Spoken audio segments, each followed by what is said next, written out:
Goodbye. শুনছি বাংলাদেশের প্রধানমন্ত্রী নাকি দেশ ছেড়ে পালাইছে।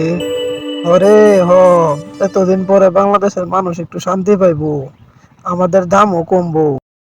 হ হ, খালি আমার দামই কমছে না, বেগুনের দামও কমছে এবার। বেগুন মানুষ 100 টাকা কেজি আর খাইবো না কেউ, সবাই এখন 30 টাকা 20 টাকা কেজি খাইবো।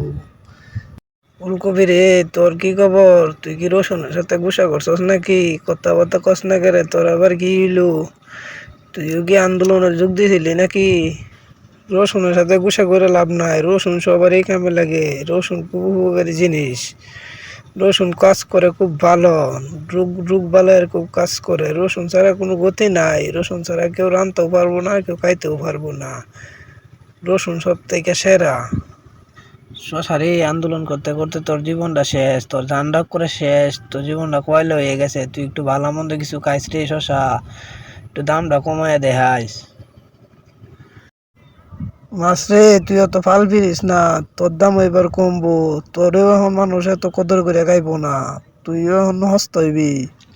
না রে শশা, তুই এত খুশি হইস না, তোর দাম এবার কমবো, তোরেও মানুষ এখন এত কদর করবো না। এই আন্দোলনের মধ্যে আমি ফানির কাউন্টাতে খাইছে মানুষ, খাইতে খাইতে আমি ফানির জানটা শেষ করেছি, করে আমার দমটা ভারী হয়েছে।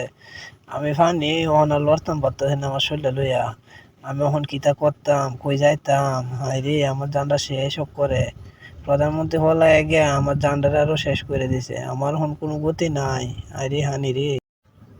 কাঁচা মরিচের দাম কমনে সবাই আমার লাইক শেয়ার করবা এবং চ্যানেলটা সাবস্ক্রাইব করবা, ভুলবা না কিন্তু।